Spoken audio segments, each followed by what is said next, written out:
Shalom, povo de Deus! Tudo na paz com você?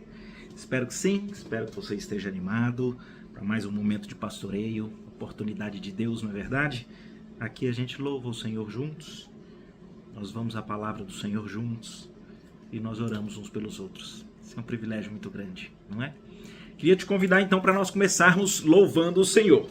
Atenção! Hoje eu estou aqui sem o violão, mas isso não nos impede de louvarmos. Eu vou pegar emprestado o louvor da Igreja Presbiteriana das Graças, conforme nós encontramos aqui no canal da igreja no YouTube.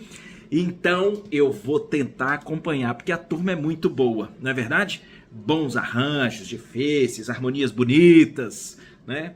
Mas não nos impede de louvarmos juntos. Então vamos lá.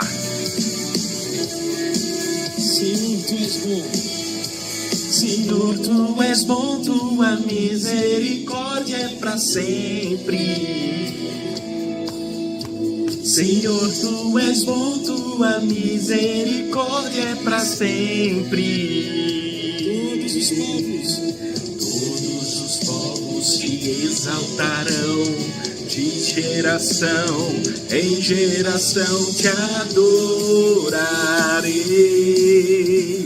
Aleluia, aleluia, te adorarei por tudo que é,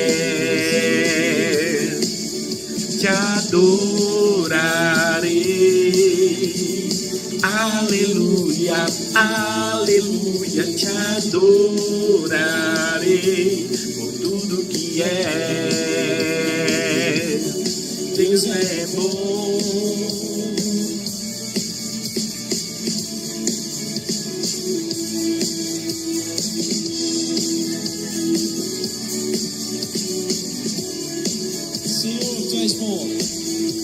Senhor, tu és bom, tua misericórdia é para sempre. Senhor, tu és bom, tua misericórdia é para sempre. Todos os povos te exaltarão, de geração em geração te adorarei.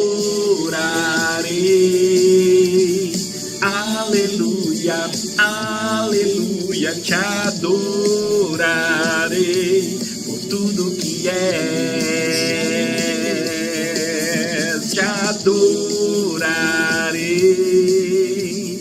Aleluia, aleluia, te adorarei por tudo que és. Deus é bom.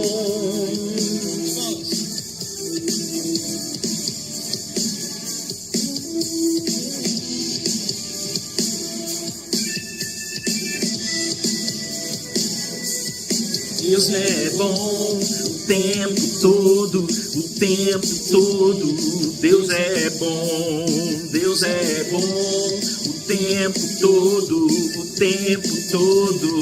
Deus é bom, Deus é bom o tempo todo, o tempo todo. Deus é bom, Deus é bom o tempo todo, o tempo todo. Deus é bom.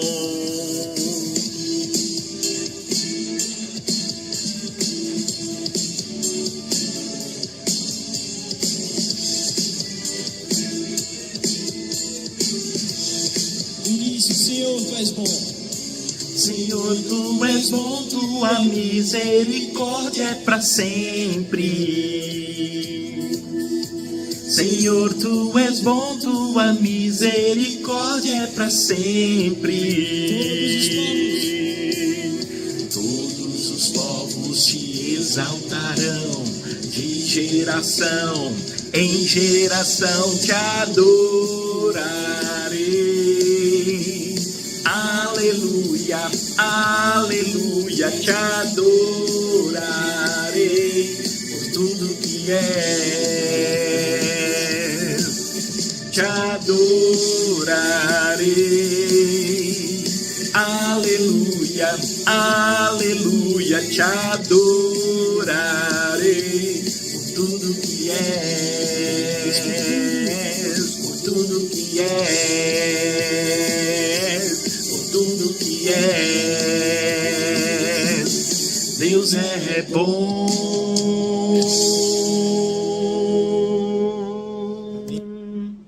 Eita, que coisa boa louvar com a turma preciosa do nosso louvor da IP Graças, não é isso? Vamos pro próximo.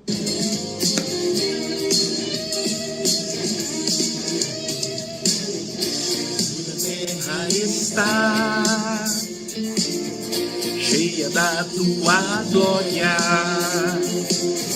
os céus declaram a tua grandeza, Rei meu e Deus meu.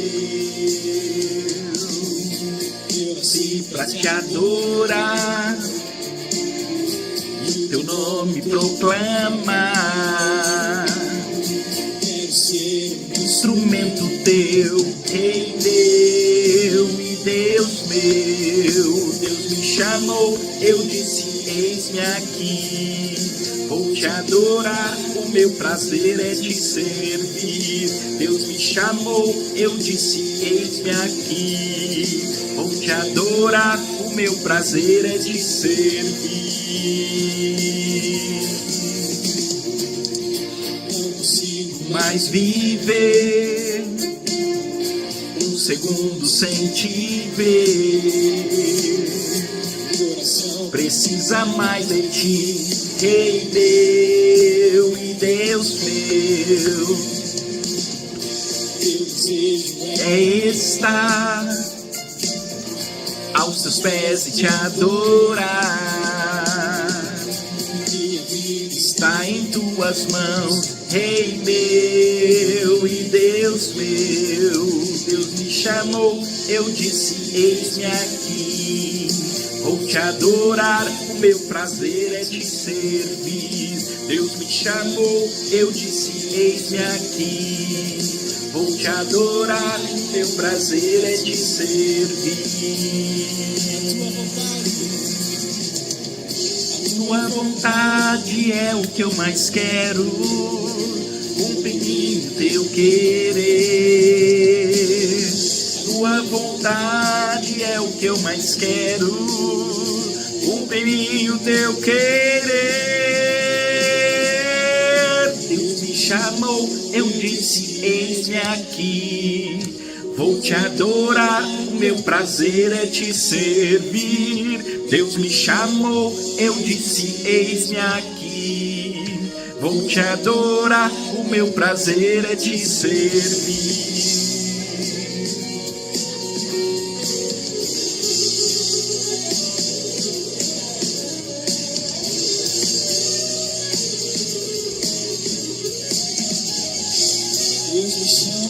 Eu disse, eis-me aqui. Vou te adorar, o meu prazer é te servir. Deus me chamou, eu disse, eis-me aqui. Vou te adorar, o meu prazer é te servir.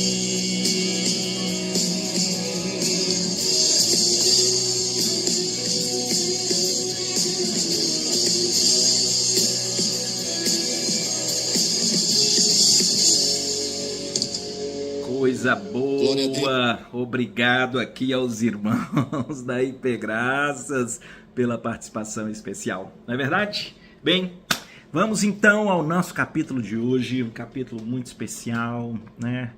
Na verdade os capítulos são todos muito especiais, há capítulos mais desafiadores, há capítulos que são muito inspiradores, todos eles são palavra de Deus para nós, né? Eu gosto de pensar na bênção que é nós caminharmos aqui nessa agenda, porque nós passeamos por todas as escrituras dentro desse fluxo que Deus revelou para nós. Isso é bom.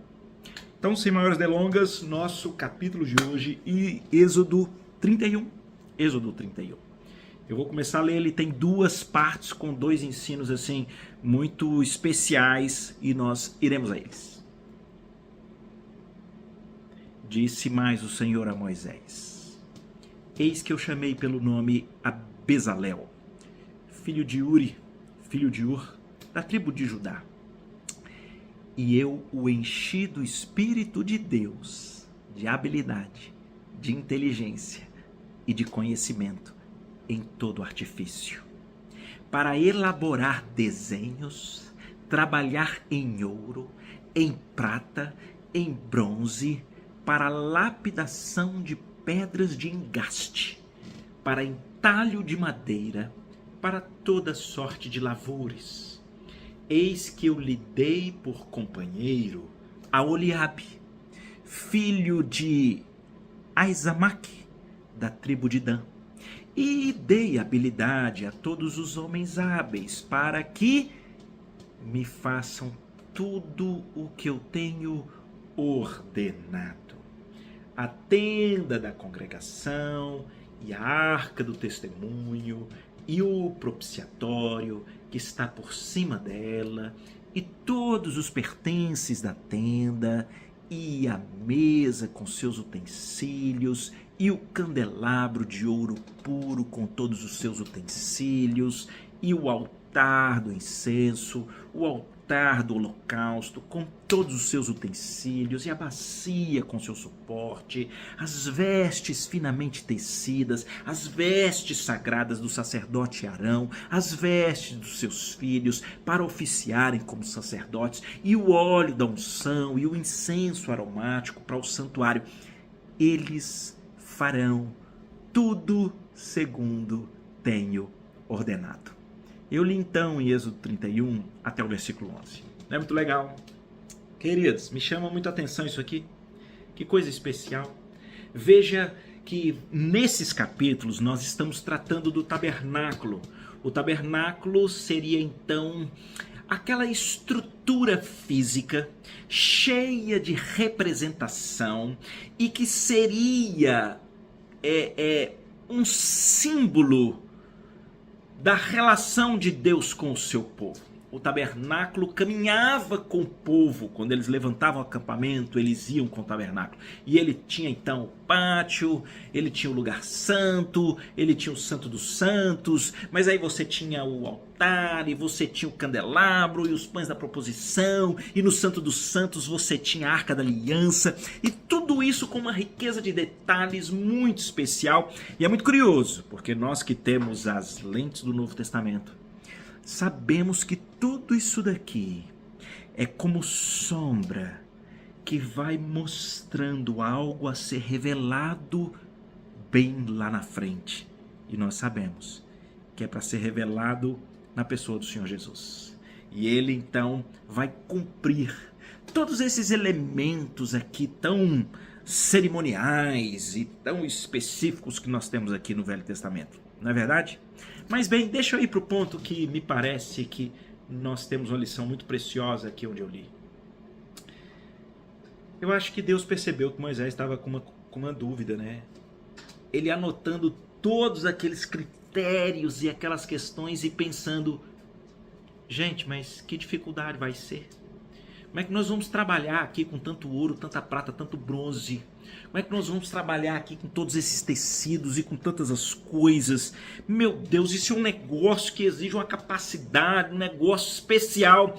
Pois Deus então começa o texto dizendo assim, Moisés, presta atenção. Eu chamei Bezalel. Eu o enchi com o Espírito de Deus. Olha a curiosidade. Eu dei a ele habilidade, eu dei a ele inteligência, conhecimento em todo o artifício, tanto para elaborar os projetos, como para executar em todos os materiais. E ainda dei a ele um companheiro, que é o Aholiabe.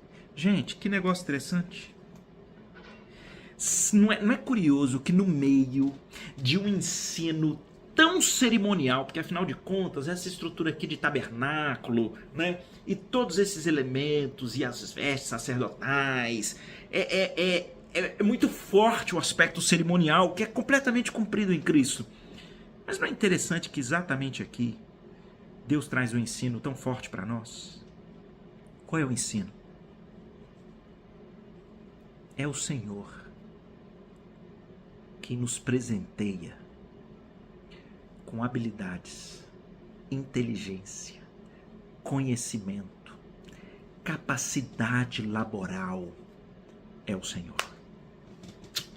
Queridos, isso daqui é tão especial, porque há muitas pessoas que elas acham que o Espírito de Deus na vida de alguém é apenas para torná-la um bom pastor, um bom pregador, quem sabe um bom evangelista, né? Ou seja, diversos daqueles, eu vou chamar de dons de visibilidade ostensiva.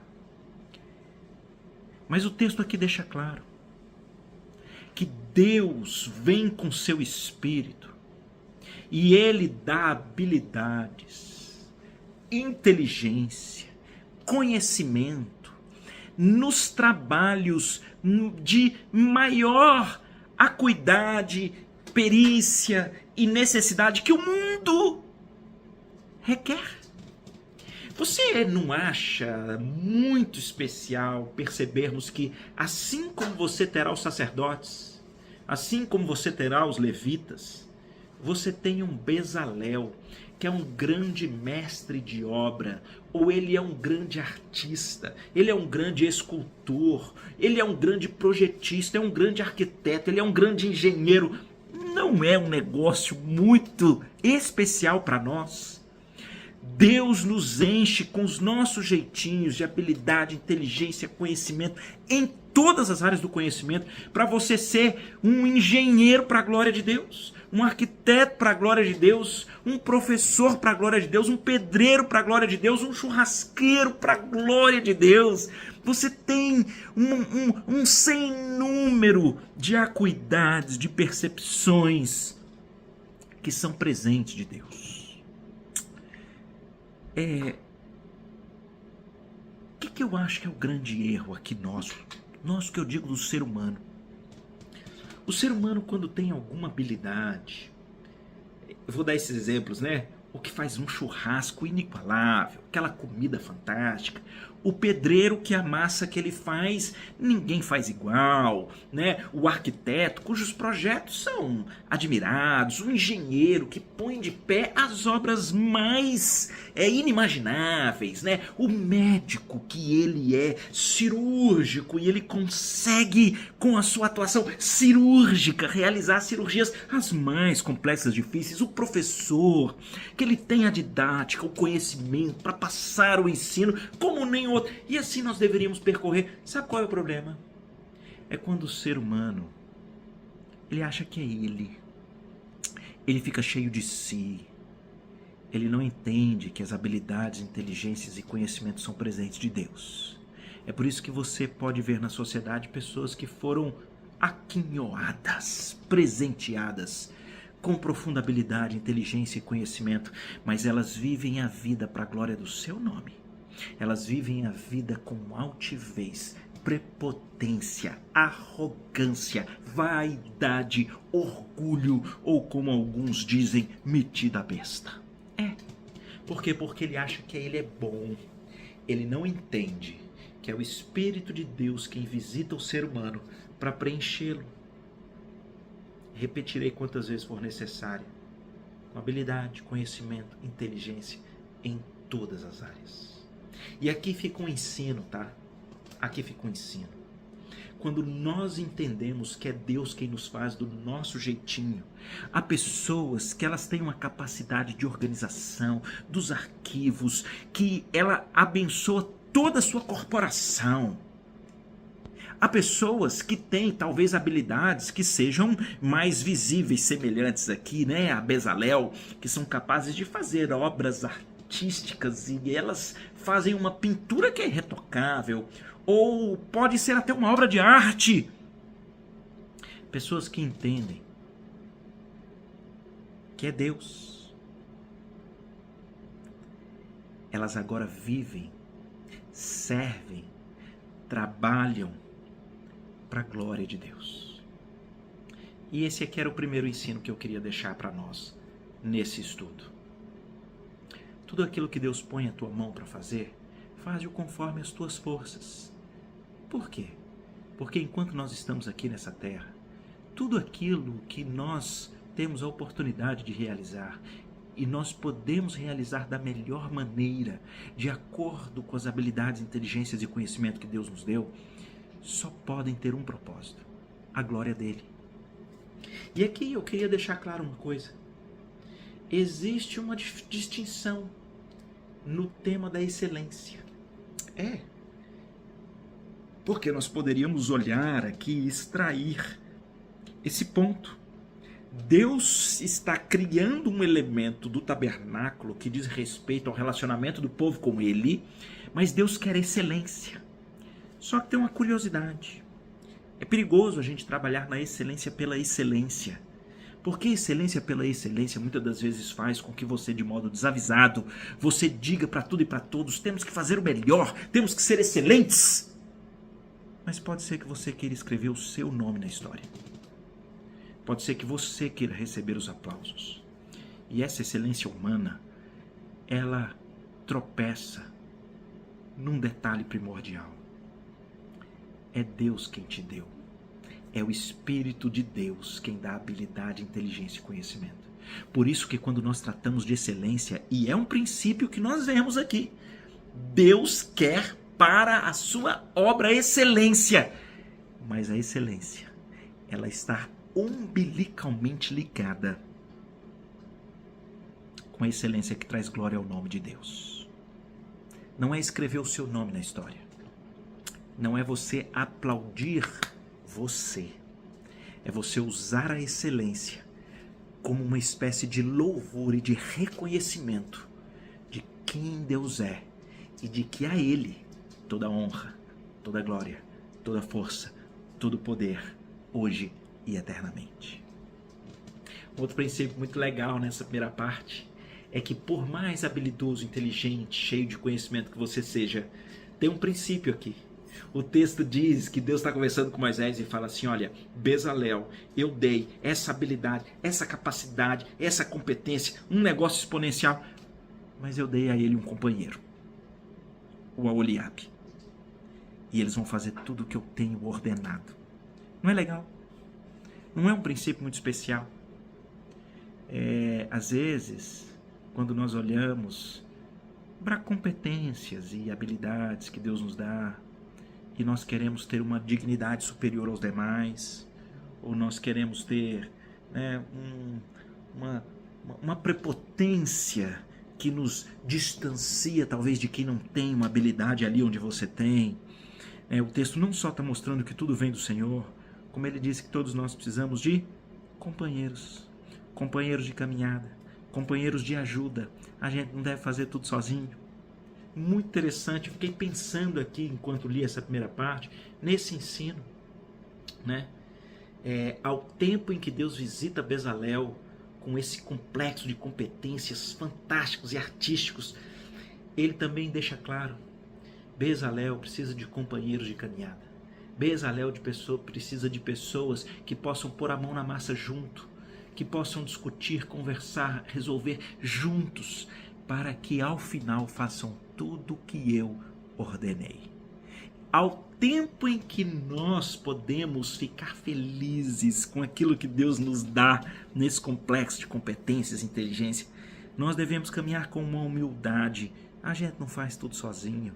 Nós não somos aquela última Coca-Cola do deserto que muitas das vezes queremos ser. Nós precisamos de companheiros de caminhada para nos ajudar a quê? Atenção, para viver fazendo tudo aquilo que Deus ordenou, a vontade de Deus. Não é especial? Muito legal. Vamos para a segunda parte? Então vamos. A segunda parte, já vou adiantar aqui para vocês. Ele fala muito dos sábados. Você sabe qual é a palavra hebraica que é traduzida por sábado? Eu vou dizer para você. Vou pegar aqui. Shabá, que é o descanso.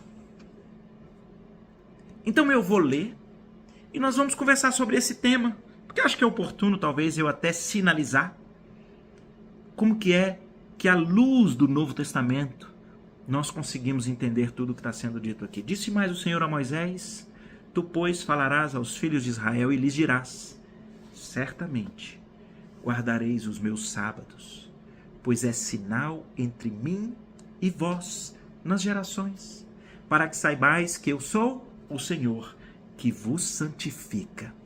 Portanto, guardareis o sábado, porque é santo para vós outros. Aquele que o profanar morrerá, pois qualquer que nele fizer obra será eliminado do meio do seu povo. 6 dias se trabalhará, porém o 7º dia é o sábado do repouso solene, santo ao Senhor. Qualquer que no dia do sábado fizer alguma obra, morrerá. Pelo que os filhos de Israel guardarão o sábado, celebrando-o por aliança perpétua em suas gerações. Entre mim e os filhos de Israel é sinal para sempre, porque em 6 dias fez o Senhor os céus e a terra, e ao 7º dia descansou e tomou alento.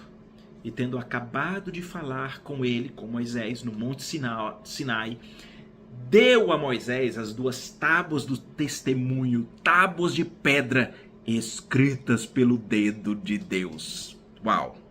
São as tábuas que nós conhecemos, que mais na frente vai ter aquele episódio triste que Moisés quebra de tanta ira com a idolatria do povo, né?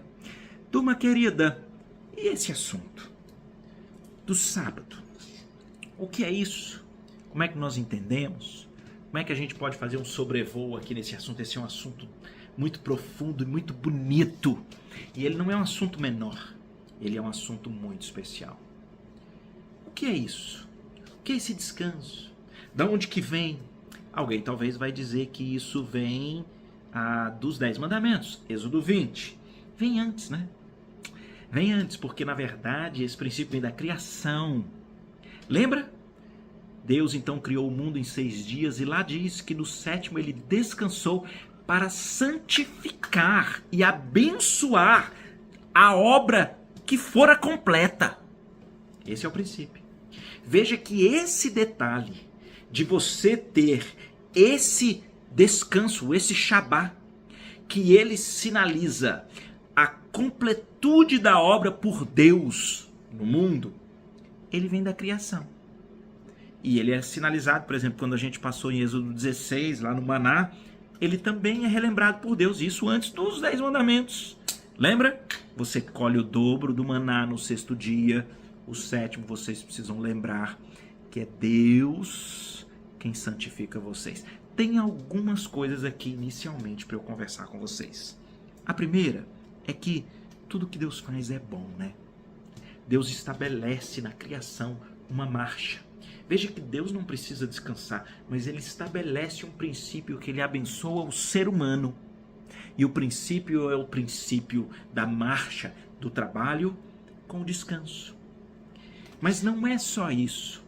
Não é apenas um descanso pelo descanso físico, apesar de que, veja, esse é um ponto necessário. Pessoas que se tornam uma espécie de idólatras do trabalho, do dinheiro, das riquezas, elas então nunca têm o descanso, porque trabalham. E ao final você vai perceber que isso não abençoa a vida da pessoa. Então, meu primeiro a rápida lição do sábado, que aquilo que Deus estabelece é bom, gente. E esse princípio da marcha dos 6 dias trabalhar e a marcha de um dia separado do descanso, mas que vejam, ele é o dia em que Deus santifica, ou seja, em que Deus separa esse descanso para ele, para revelar que é Deus quem cria todas as coisas e ele criou de forma completa. Isso fica muito claro quando a gente vai ver o estabelecimento nos 10 mandamentos, né? Então, se você puder caminhar comigo, eu vou rapidamente passar aqui em alguns textos. Lá em Êxodo 20, quando é estabelecido o sábado, diz assim a partir do versículo 8, lembra-te do dia de sábado para o santificar. Ou seja, é para separá-lo. Ele vai explicar. 6 dias trabalharás, farás toda a tua obra, no 7º é sábado do Senhor teu Deus, não farás trabalho, nem tu, teu filho, tua filha, teu servo, tua serva, teu animal, forasteiro. Versículo 11. Porque em 6 dias fez o Senhor os céus e a terra, o mar e tudo que neles há, e ao 7º dia descansou. Por isso o Senhor abençoou o dia de sábado e o santificou. Então aqui há um argumento na entrega dos mandamentos. Então primeiro você tem um princípio. A marcha do trabalho e do descanso, ela é boa, porque o que Deus faz é bom. E ele deixou. Aqui você tem agora um mandamento, tem um fundamento. Deus criou todas as coisas em 6 dias ele separou esse dia do descanso, porque esse é um ensino que percorre as Escrituras. O Senhor obra e a expectativa do descanso. E ele diz, o Senhor então o abençoa para santificar. Então esse é um dia estabelecido com um propósito. Ele é o descanso da marcha, trabalho e descanso, mas ele é para uma ligação. Ele é para uma separação do homem daquilo que é o seu labor diário, para ele estar abençoado por Deus. Mas tem uma curiosidade. Qual é a curiosidade? Ainda no Velho Testamento, o fundamento mudou para o sábado. Você já viu Deuteronômio 5? Preste atenção. Êxodo 20 é no início da largada do povo no deserto. Deuteronômio 5 já é no final. Já tinha quebrado as tábuas, já tinha tido aquele juízo de Deus, aquela turma que saiu e foram incrédulos, um negócio, né, estranho. Então, Moisés, já no final dessa caminhada, ele reapresenta os mandamentos para o povo de Israel. Só que tem uma curiosidade. Muda o fundamento? Deixa eu ler para vocês. Eu estou em Deuteronômio 5. São os mesmos 10 mandamentos. A partir do 12, guarda o dia de sábado para o santificar, como te ordenou o Senhor teu Deus. 6 dias trabalharás, farás toda a tua obra, mas o 7º é sábado do Senhor. Não farás nenhum trabalho, nem tu, teu filho, tua filha, teu servo, tua serva, boi, jumento, animal, estrangeiro. Atenção, versículo 15. Porque te lembrarás que foste servo na terra do Egito, e que o Senhor teu Deus te tirou dali com mão poderosa e braço estendido, pelo que o Senhor teu Deus te ordenou que guardasse o dia de sábado. Mudou o fundamento. Dentro ainda dos 10 mandamentos. Gente, que negócio interessante. Preste atenção. No primeiro momento que é dado, ele diz, você precisa guardar esse dia do descanso, porque Deus realizou uma obra completa. E no 6º dia ele descansou. Porque Deus fez é bom e ele ordena, porque isso é você sendo separado para Deus e abençoado por Deus. Quando chega em Deuteronômio 15, muda o fundamento. Qual é o fundamento? A salvação. Preste atenção. Separe esse dia. Não só porque é bom na marcha do trabalho e do descanso. Mas você vai separar esse dia porque você vai se lembrar que você era escravo no Egito. E o Senhor te tirou de lá com mão poderosa e braço estendido, pelo que o Senhor teu Deus te ordenou que guardasse o dia de sábado. Primeiro aqui, o princípio da mudança do fundamento para o dia do Senhor já está no Velho Testamento. A diferença entre Êxodo 20 e Deuteronômio 5 já está aqui. Agora completa aqui comigo. O que é que significa esse dia? É que Deus realizou uma obra completa e ele deu salvação ao povo. Um dia que é separado para trazer isso à memória, ele santifica o povo porque ele mostra que é um povo separado para Deus, que Deus salvou com uma obra completa. E esse dia abençoa. Por que eu estou usando aqui esses argumentos? Porque quando a gente chega lá em Hebreus, gente, o escritor de Hebreus, ele vai conversar sobre isso. Só que ele acrescenta mais um fundamento.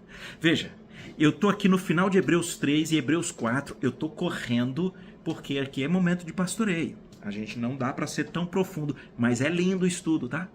Deixa eu só mostrar para vocês como é que é o fluxo aqui, como agora o escritor de Hebreus, com as lentes do Evangelho, como ele explica para as pessoas o que é esse descanso e o que é esse simbolismo do próprio sábado. No final do capítulo 3, ele diz assim, ora, quais foram aqueles que, tendo ouvido, se rebelaram? Não foram de fato todos aqueles que saíram do Egito por intermédio de Moisés? Mas contra quem se indignou por 40 anos? Não foi contra os que pecaram, cujos cadáveres caíram no deserto? E contra quem Deus jurou que não entrariam no seu descanso, senão aqueles que foram desobedientes? Vemos, pois, que não puderam entrar no descanso por causa da incredulidade. Hebreus 4. Temamos, portanto, que, sendo-nos deixada a promessa de entrar no descanso de Deus, suceda parecer que algum dentre vós tenha falhado. Ele começa falando que o descanso é a terra prometida, e ele diz que quem não entra no descanso é por conta da incredulidade. E nós sabemos que aqueles que estavam lá em Êxodo 20 recebendo os 10 mandamentos, depois faltou fé para conquistar a terra prometida, e aquela geração dos que tinham 20 anos acima padeceu no deserto por causa da incredulidade, não entraram no descanso. Aí ele começa Hebreus 4 dizendo: peraí, nós temos a promessa de entrar no descanso, então por favor não vamos ter incredulidade. Mas aí ele começa a fazer uma explicação. No versículo 4 de Hebreus 4, ele diz: porque em certo lugar assim disse no tocante ao 7º dia, e descansou Deus no 7º dia de todas as obras que fizera. Aqui ele está explicando a razão didática do 7º dia é o descanso. É Deus que prepara uma obra completa para entregar um descanso. Esse é o sábado. E aí então no versículo 3 de Hebreus 4 ele diz: nós porém que já cremos, nós já entramos no descanso.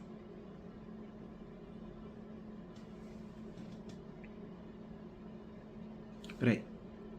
Aqui ele está dizendo que o descanso simboliza o 7º dia, porque é o que foi estabelecido por Deus, porque ele criou todas as coisas em 6 dias e no 7º descansou.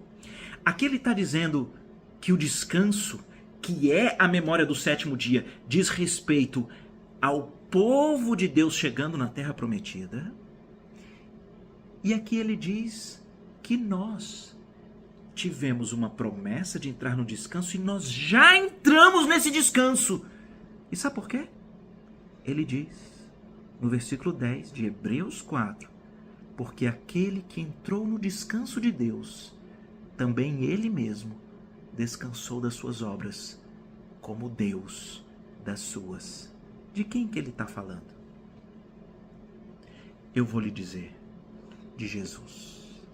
Ele está dizendo que Jesus realizou uma obra completa e ele entrou no descanso de Deus. E isso, ele diz, que foi semelhante a Deus, como ele realizou a sua obra completa e como ele também entrou no descanso. Deixa eu fechar aqui esse assunto, não sem antes citar um versículo. Colossenses 2, lá no versículo 16, ele diz: ninguém, pois, vos julgue por causa de comida, bebida, ou dia de festa, ou lua nova, ou sábados. Ninguém vos julgue por causa de sábados. Atenção, porque tudo isso tem sido sombra das coisas que haviam de vir, e o corpo é de Cristo. Paulo está dizendo para nós que todos aqueles estabelecimentos, eles eram sombra, eles eram tipos, eles eram sinalizações didáticas. Sabe quando você começa a ensinar para os filhos assuntos complexos? Papai, de onde eu vim? E você começa a explicar, é do amor do papai e da mamãe. Deus plantou você em nós pelo amor. Percebe que isso são sombras de algo que vai vir e vai ser claro e vai explicar. Deus realiza essa didática conosco. O que nós temos ali em Hebreus, final do 3 e do 4? Ele deixa claro. Deus estabeleceu um princípio. Nós lemos em Êxodo 20 e Deuteronômio 5, um princípio de um dia de descanso. O que está por trás? A obra completa que traz salvação. A obra completa que traz salvação era o princípio para o estabelecimento do dia do descanso. Era um dia onde todos saberiam quem realizou a obra completa: Deus. Quem nos salvou? Deus. E isso foi realizado quando e como? Ora, no Velho Testamento, nós sabemos. Isso foi realizado nos 6 dias que ele trabalhou, então a obra estava completa, descanso no sábado. Aquela libertação do povo do Egito, no 14º dia de Cisã, ocorreu na libertação no 7º dia, era o sábado.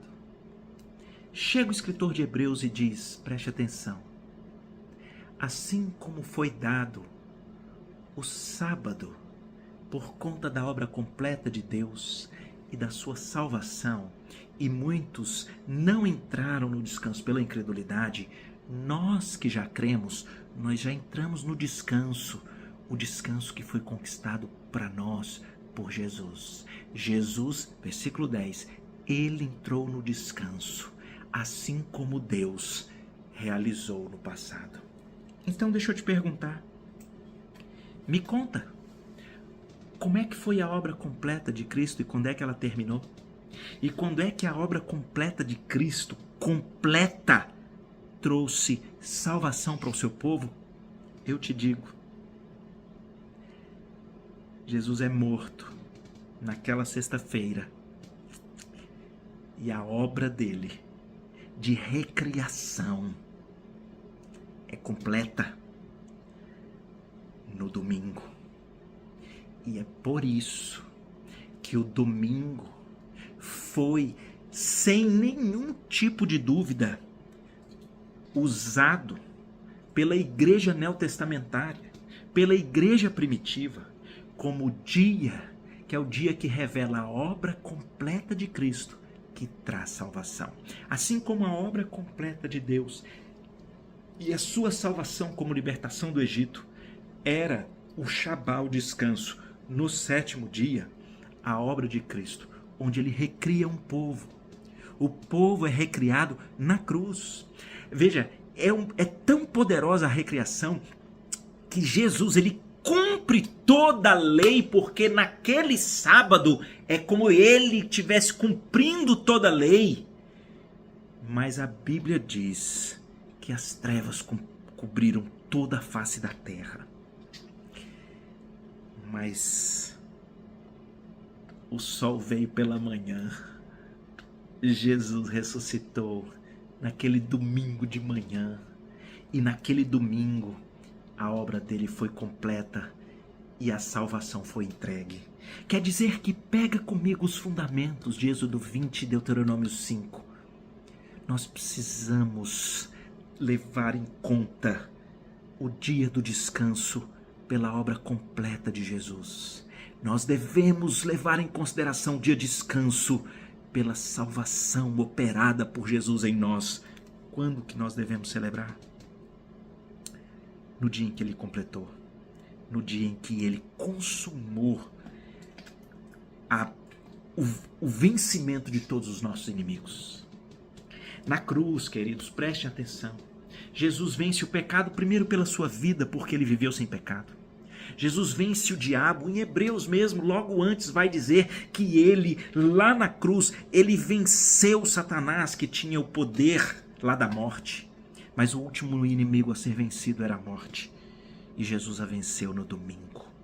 Ele venceu ressuscitando da morte. E ele é agora a primícia dos que dormem. Não é curioso que o Novo Testamento use essa expressão? Vá para Levítico 23. Pesquise lá. Que dia que é o dia que é celebrada a festa das primícias? É no primeiro dia depois do 7º. É no domingo. E Jesus é as primícias dos que dormem. A obra completa de Cristo. O dia em que a salvação está completa. O último inimigo foi morto. A morte foi derrotada. É por isso, queridos, que passeia comigo. No primeiro dia da semana, versículo João capítulo 20, versículo 1 diz, no primeiro dia da semana, domingo, Maria Madalena e as outras foram ao sepulcro e a pedra estava revolvida. O que diz o versículo 19? Ao cair da tarde daquele dia, era o primeiro da semana, estavam trancadas as portas e os discípulos estavam reunidos no primeiro dia da semana. Quando é que ocorreu a segunda reunião? Versículo 26 de João 20. Passados 8 dias, estavam ali outra vez reunidos os seus discípulos e Tomé com eles, portas trancadas, Jesus veio e pôs-se no meio deles. Deu certo. A igreja passou a se reunir no dia da obra completa de Cristo e a salvação vencendo todos os inimigos no domingo. E se você caminhar comigo, isso ficou estabelecido na igreja primitiva. Veja o que diz Atos 20, versículo 7. No primeiro dia da semana, estando nós reunidos com o fim de partir o pão. Quando é que eles celebravam a ceia? No primeiro dia da semana. Esse texto é lindo porque diz que Paulo prega até meia-noite, né? O Eutico, coitado, morre de sono e literalmente, né, que ele cai. Mas o meu ponto é, quando é que eles reuniam para o culto, para celebrar a ceia? No primeiro dia da semana. Quer ver mais? Olha para 1 Coríntios, primeira carta de Paulo aos Coríntios, capítulo 16, ali ó, no versículo 2, no primeiro dia da semana, cada um de vós ponha de parte em casa, conforme a sua prosperidade, e vá juntando, para que não se façam coletas quando eu for. Ele está dizendo para que o dia da oferta seja o primeiro dia da semana. Então nós estamos aqui com ceia, estamos com oferta no primeiro dia da semana, e certamente um texto tão importante, né, Atos 2, Pentecostes. Ao cumprir-se o dia de Pentecostes, eles estavam reunidos no mesmo lugar. Qual é o dia de Pentecostes? Vai fazer as contas. Volte lá para Levítico 23 e você vai ver, 50 dias depois, é um domingo. O dia de Pentecostes, desde o Velho Testamento, é celebrado no primeiro dia da semana. Jesus surge como primícias, festa das primícias já era no primeiro dia da semana. A igreja neotestamentária estabelecida com a descida do Espírito Santo no domingo, e o texto diz que eles já estavam reunidos. Por quê? Porque eles vinham se reunindo no dia em que Jesus venceu o último inimigo, a saber, a morte. Queridos, preste atenção, nós termos essa separação é uma bênção. Deixa eu aplicar esse princípio, porque eu conversei muito aqui sobre por que com as lentes do Novo Testamento nós não temos dúvida. E veja, toda a igreja cristã, durante o período da igreja primitiva neotestamentária, até aqui, bem depois da reforma, até depois da reforma, nunca houve uma discussão. A igreja cristã sempre entendeu que foi o domingo. Mais recentemente, com o surgimento de algumas inclinações, surgiu dentro do meio de herdeiros da própria reforma, algum tipo de caminho para advogar, não, tem que ser o sábado. E o pior, dizendo que tem que ser o sábado, senão você não é salvo. Não entendeu o que Colossenses diz. Essas coisas eram sombras do que haveria de vir, porque o corpo é Cristo. Não entenderam que o que está por trás é que você não está mais para cumprir a lei. Ela foi toda cumprida em Cristo. Ele cumpriu com perfeição. Hoje, ao pegar os fundamentos, qual é a obra completa que nos traz salvação? É a obra de Cristo, que ela foi completada quando ele vence a morte no domingo. A igreja neotestamentária nunca teve dúvida, e é uma bênção para nós lembrarmos que esse dia ele é estimulado por Deus para nós, para nos abençoar e nos santificar. E eu termino com esse ponto. Você tem, querido? Você tem essa compreensão de você? E eu estou falando com essas pessoas que têm a possibilidade, nós conhecemos. Há pessoas que lidam com plantão, são médicos, são policiais, são bombeiros, são enfermeiros e uma série de questões em que há essa impossibilidade. E veja, Jesus disse, o homem não foi feito para o sábado para o homem. E Jesus disse, eu sou Senhor do sábado. Mas deixa eu dizer uma coisa para você que tem a oportunidade de não ter que ter um trabalho e um labor no domingo. Você tem essa intencionalidade de ser o dia de buscar o Senhor? Você tem essa intencionalidade de não usar desse dia com as mesmas atuações, lazer e labor dos outros dias? Isso é uma bênção para nós. Queria te estimular. É o dia de nós irmos para a igreja.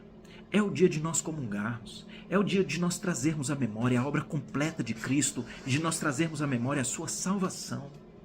Queridos, o domingo é o dia para nós termos essa entrega e essa dedicação para nos santificar, ou seja, para nos separarmos e para sermos abençoados pela obra completa de Deus. que trouxe a sua salvação para nós. Eu me lembro que desde muito cedo, eu, junto com a minha esposa, tentamos incutir nos meninos. Meu filho sempre gostou muito de futebol. E ele entendeu desde muito cedo. No domingo, filho, você não vai jogar futebol. Esse é um dia em que a gente é separado, em que a gente busca o Senhor, porque o Senhor realizou uma obra completa que nos salvou da escravidão do pecado. Ele venceu todos os nossos inimigos. Minha filhota, ela fazia balé. E eu me lembro que uma apresentação então caiu no domingo. E é muito bom quando a gente tem sabedorias para ter uma didática onde a gente mostra ensinos de maneira muito visível.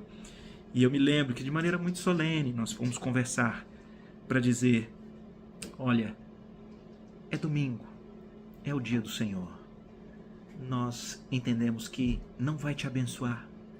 E ela estava tranquila, ela falou assim: não, eu já sabia que a gente não ia. Foi leve. Parece que as crianças elas têm essa leveza de aprender e de entender algumas coisas, não é verdade? Deixa eu dizer para vocês, queridos, isso não é peso. Isso é uma bênção. Nós sabemos que nós podemos celebrar a obra completa de Deus e a salvação completa de Deus, que a igreja neotestamentária entendeu. Essa obra completa e a salvação nos foi entregue quando Jesus ressuscitou dentre os mortos, sendo a primícia dos que dormem.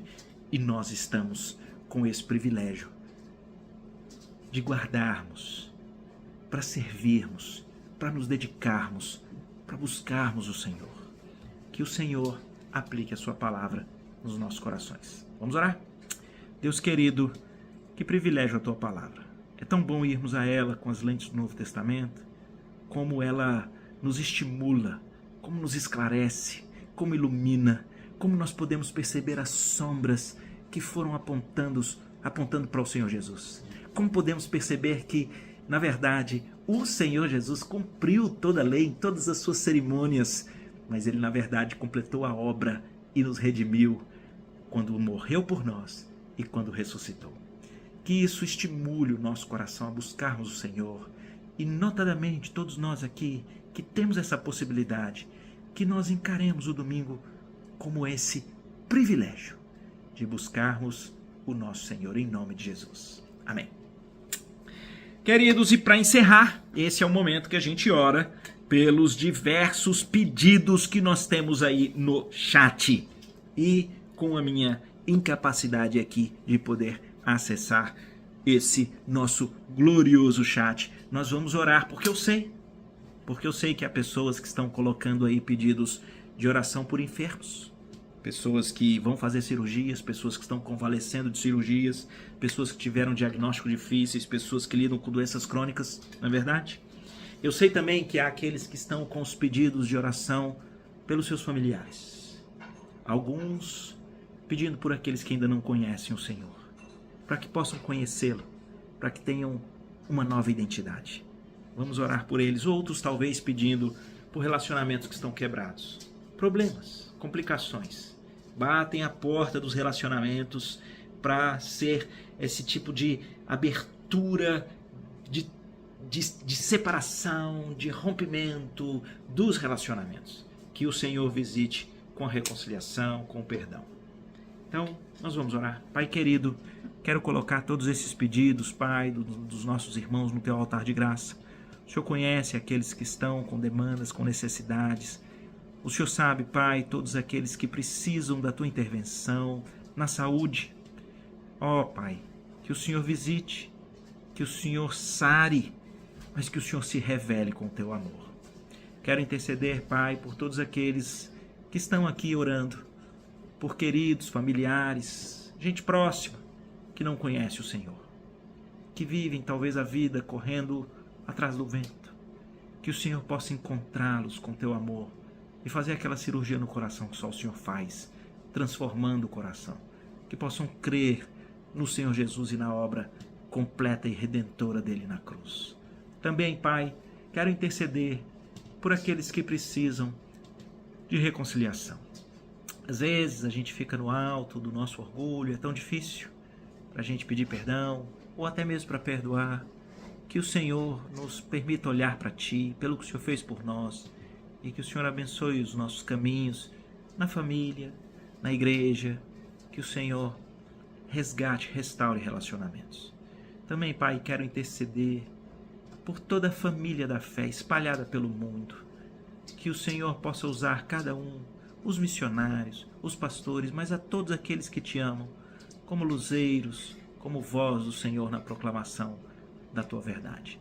Perdoa os nossos pecados, é assim que nós oramos, em nome de Jesus. Amém. Que Deus abençoe, querido.